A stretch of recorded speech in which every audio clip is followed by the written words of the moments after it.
Hi guys, welcome back to my kitchen. ಇವತ್ತು ನಾನು ಮಾಡ್ತಿರೋ ಸ್ವೀಟ್ ಬಂದುಬಿಟ್ಟು ಶೀರಾ. ಸೊ ಎಲ್ರಿಗೂ ಗೊತ್ತೇ ಇರುತ್ತೆ ಶೀರಾ ಅಂದ್ರೇ ಅಲ್ವಾ. ಸೊ ಈ ಥರ ಡ್ರೈ ಫ್ರೂಟ್ಸನ್ನು ತುಂಬ ಹಾಕಿ, ತುಪ್ಪ ತುಂಬ ಹಾಕಿ ಮಾಡಿ ಸಾಫ್ಟಾಗಿ ಮಾಡೋ ಶೀರಾವನ್ನು ಮಾಡೋಣ ಇವತ್ತು.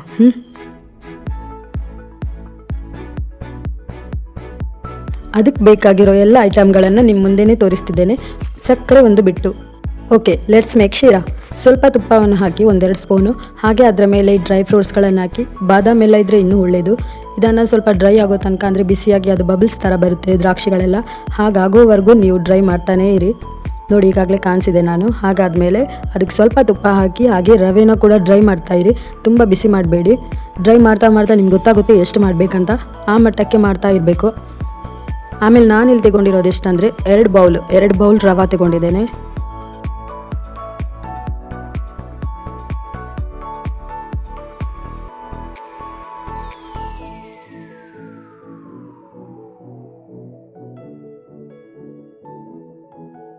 ಹಾಗೆ ರವದ ಮೇಲೆ ಕೂಡ ಸ್ವಲ್ಪ ತುಪ್ಪ ಹಾಕಿ, ಅಂದರೆ ಕೆಳಗಡೆ ರವೆ ಹಾಕುವ ಮುಂಚೆ ನಾವು ತುಪ್ಪ ಹಾಕಿರ್ತೀವಲ್ಲ, ಆಮೇಲೆ ರವೆ ಹಾಕಿದ ಮೇಲೇನೂ ಸ್ವಲ್ಪ ತುಪ್ಪ ಹಾಕಿ. ತುಪ್ಪ ಹಾಕಿದ್ರಂತೆ ತುಂಬಾ ಟೇಸ್ಟ್ ಆಗಿರುತ್ತೆ, ಎಲ್ರಿಗೂ ಗೊತ್ತಿರೋ ವಿಷಯನೇ ಅದು.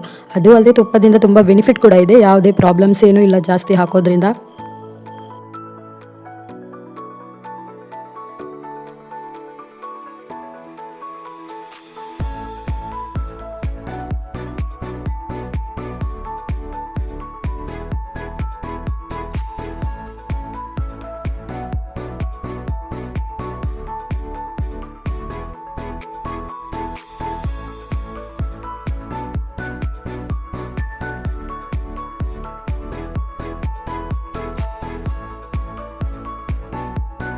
ರವಾನು ಬಿಸಿ ಆಯಿತು.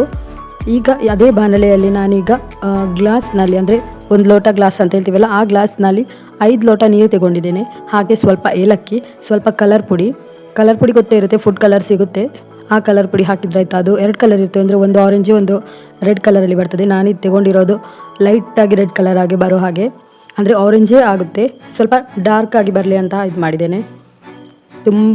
ತುಂಬ ಡಾರ್ಕ್ ಆಗಿಯೂ ಇರಬಾರ್ದು, ಕಲರ್ ಲೈಟ್ ಆಗಿದ್ರೇ ಸ್ವಲ್ಪ ಸ್ವೀಟ್ ಕೂಡ.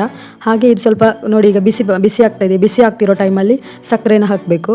ಸಕ್ಕರೆ ಹಾಕಿ ಆದಮೇಲೆ ಆವಾಗಲೇ ಸ್ವಲ್ಪ ಇದಾಗುವಾಗ ರವೆ ಕೂಡ ಹಾಕಬೇಕು. ನಾನು ಇಲ್ಲಿ ಮಿಕ್ಸ್ ಮಾಡ್ತಿದ್ದೇನೆ ನೋಡಿ, ಅದೇ ಥರ ಸಾಫ್ಟಾಗಿ ನಮಗೆ ಮಿಕ್ಸ್ ಮಾಡ್ಬೋದು ನಾನು ಹೇಳಿದ ಟೈಮಲ್ಲೇ ಮಾಡಿದರೆ. ಹಾಗೆ ಸ್ವಲ್ಪ ಮೇಲ್ಗಡೆ ತುಪ್ಪನೂ ಹಾಕಿ, ಡ್ರೈ ಫ್ರೂಟ್ಸ್ ಕೂಡ ಹಾಕಿ, ಹಾಗೆ ಸ್ವಲ್ಪ ಹೊತ್ತು ಹಾಗೆ ಬಿಡಿ. ಅದನ್ನು ಮಿಕ್ಸ್ ಮಾಡಿ ಆದಮೇಲೆ ನೀವು ಹೋಟೆಲ್ ಟೈಪಲ್ಲಿ ಬೌಲ್ಗೆ ಹಾಕಿ ಸರ್ವೆ ಮಾಡಬೇಕಂತಾದರೆ ಹಾಗೆ ಸಹ ಮಾಡ್ಬೋದು. ಇಲ್ಲಿ ನೋಡಿ, ಹೀಗೆ ಸರ್ವ್ ಮಾಡಿ ಕೂಡ ನೀವು ತೆಗೆದು ನೋಡ್ಬೋದು. ಆದರೆ ಅದನ್ನು ಬೌಲನ್ನು ತೆಗೆದಾದ್ಮೇಲೆ ಸ್ವಲ್ಪ ತುಪ್ಪವನ್ನು ಅದರ ಮೇಲೆ ಇದು ಮಾಡಿ, ಸೊ ಆಗ ಇನ್ನೂ ಸಾಫ್ಟ್ ಆಗಿರುತ್ತೆ, ನೋಡಲಿಕ್ಕೆ ಕೂಡ ಚೆನ್ನಾಗಿ ಕಾಣಿಸುತ್ತೆ, ಹಾಗೆ ಸ್ವೀಟ್ ಕೂಡ ಇರುತ್ತೆ. ತುಪ್ಪ ತುಂಬ ಹಾಕಿ ಮಾಡೋದೇ ಶೀರಾ. ತುಪ್ಪದಿಂದ ಶೀರಾಗೆ ಕೋಟಿಂಗ್ ಕೊಟ್ಟರೆ ಅಂತೂ ತುಂಬಾ ಸ್ವೀಟಾಗಿ ಕೂಡ ಇರುತ್ತೆ, ನೋಡೋಕೆ ಕೂಡ ಸಾಫ್ಟಾಗಿ ಕಾಣಿಸುತ್ತೆ ನಿಮಗೆ. ನಾನು ಹೇಳಿರೋ ಟೈಪಲ್ಲಿ ನೀವು ಒಮ್ಮೆ ಟ್ರೈ ಮಾಡಿ ನೋಡಿ, ನಿಮಗೆ ಗೊತ್ತಾಗುತ್ತೆ ಆಗ ಹೇಗಿರುತ್ತೆ ಸ್ವೀಟ್ ಅಂತ.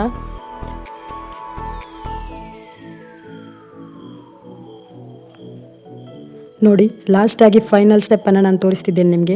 ಹೇಗೆ ಕಾಣಿಸ್ತಿದೆ ಅಂತ ನನಗೆ ಕಮೆಂಟ್ಸ್ ಮೂಲಕ ತಿಳಿಸಿ. ಹಾಗೆ ನನ್ನ ವೀಡಿಯೋನ ಫಸ್ಟ್ ನೋಡ್ತಿರೋರು ದಯವಿಟ್ಟು ಸಬ್ಸ್ಕ್ರೈಬ್ ಮಾಡಿ.